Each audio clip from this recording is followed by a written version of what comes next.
Hello students, your next topic in Q is double-ended queue. Double-ended queue, as the name specifies, the queue which has two ends, and at the both end we can do both operation, that is deletion and insertion. Double-ended queue is your linear list as the simple queue, but in double-ended queue it allows deletion and insertion at the both ends.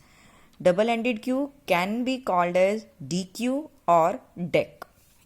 See here, this is a simple queue, linear queue. In normal linear queue, there is two ends. One is your front end and another one is your rear end. But in this double-ended queue, we have two pointers, front and rear. But at the front end, insertion and deletion is also available. And at the rear end, both deletion and insertion is also available. How is it possible? Means front और rear and पे हम insertion और deletion दोनों कर सकते हैं, but इसको two types में क्लासिफाई कर दिया गया है, input restricted double ended queue and output restricted double ended queue. Input restricted, as the name specify, input पे रिस्ट्रिक्शन है. इनपुट पे क्या रिस्ट्रिक्शन है? That means insertion eight one and. Input मतलब हम इन नहीं कर सकते, मीन्स हम उसमें इंसर्ट नहीं कर सकते, राइट? तो insertion eight one and, insertion eight one and that means वो इनपुट रिस्ट्रिक्टेड होगी, but deletion at both ends. तो जब हम कहते हैं कि इंसर्शन एट वन एंड, हमें पता है कि जो इंसर्शन होती है वो नॉर्मली रियर एंड पे होती है और डिलीशन नॉर्मली हमारे पास फ्रंट एंड पे होती है. तो जब इंसर्शन एट वन एंड होगा तो इस केस में क्या होगा, जो रियर का डिलीशन वाला पार्ट है वो हाइड हो जाता है, उस पर हम ऑपरेशन नहीं कर सकते, वो डिसेबल हो जाता है, इवन यू कैन से. तो फ्रंट एंड पे इंसर्शन और डिलीशन दोनों होगा और रियर एंड पे ओनली इंसर्शन होगा. Same way output restricted. Output restricted क्या कहता है आपके पास कि आउटपुट पे रिस्ट्रिक्शन है, दैट मीन्स टू उसके डिलीशन पे रिस्ट्रिक्शन है, कोई भी एलिमेंट को आप रिमूव नहीं कर सकते, उस पे आपके रिस्ट्रिक्शन है. तो output restricted means insertion at both ends but the deletion eight only one and. इसमें क्या होगा आपके पास, जो फ्रंट एंड का डिलीशन वाला पॉइंटर है वो डिसेबल हो जाएगा, रियर का इंसर्शन और डिलीशन दोनों चलेगा और फ्रंट का सिर्फ क्या चलेगा, आपका इंसर्शन चलेगा. Let us clear this with an example. अब एग्जाम्पल क्या कहता है, सपोज करो देर इज अ क्यू, ठीक है. अब 0 to 5 इसमें पॉइंटर्स दिए हुए हैं. 0 to 5 पॉइंटर्स में क्या हुआ, मैक्सिमम इसके अंदर आपके 6 एलिमेंट स्टोर हो सकते हैं. फर्स्ट, सेकंड, थर्ड नंबर पे हमने A, C, D 3 एलिमेंट्स को इंसर्ट किया हुआ है. अब इसमें दो पॉइंटर्स लिए गए, लेफ्ट एंड राइट. यहाँ पे लेफ्ट एंड राइट को आप कंसीडर यही करना कि left is your front end and right is your rear and, ठीक है. हमें पता है कि रियर एंड राइट है, इट मीन्स राइट पे हम इंसर्शन कर सकते हैं और लेफ्ट पे हम डिलीशन कर सकते हैं. अब हमने इस पर डबल एंडेड क्यू के ऑपरेशंस परफॉर्म करने हैं. जब हम कहते हैं कि डबल एंडेड क्यू के ऑपरेशंस परफॉर्म करने हैं, what it means? It means कि हमने दोनों एंड्स के ऑपरेशंस को चेक करके देखना है कि कहाँ पे हम इंसर्शन कर रहे हैं और कहाँ पे हम डिलीशन कर रहे हैं. अब देखो इसमें क्या कहता है, F is added to right of the D Q.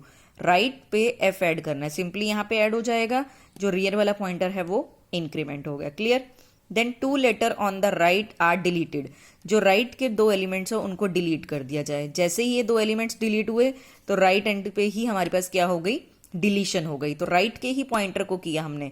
Otherwise जब हम डिलीशन करते तो हम फ्रंट एंड वाले करते और फ्रंट एंड वाले हमारे लेफ्ट साइड वाले होते हैं, तो लेफ्ट साइड वाले इसमें से ए और सी डिलीट होना चाहिए था, बट हमने क्या कहा, 2 letters on the right are deleted. तो राइट वाला पॉइंटर ही यहाँ पे क्या हो जाएगा, डिक्रीमेंट हो जाएगा.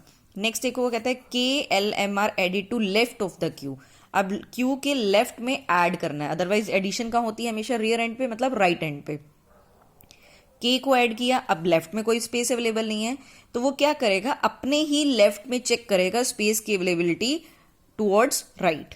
राइट की तरफ जाता हुआ वो अपने लेफ्ट से ही जाएगा, डायरेक्ट उसमें नहीं ऐड करेगा.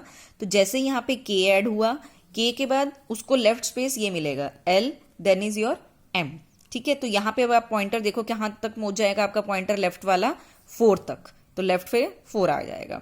1 later on the left is deleted.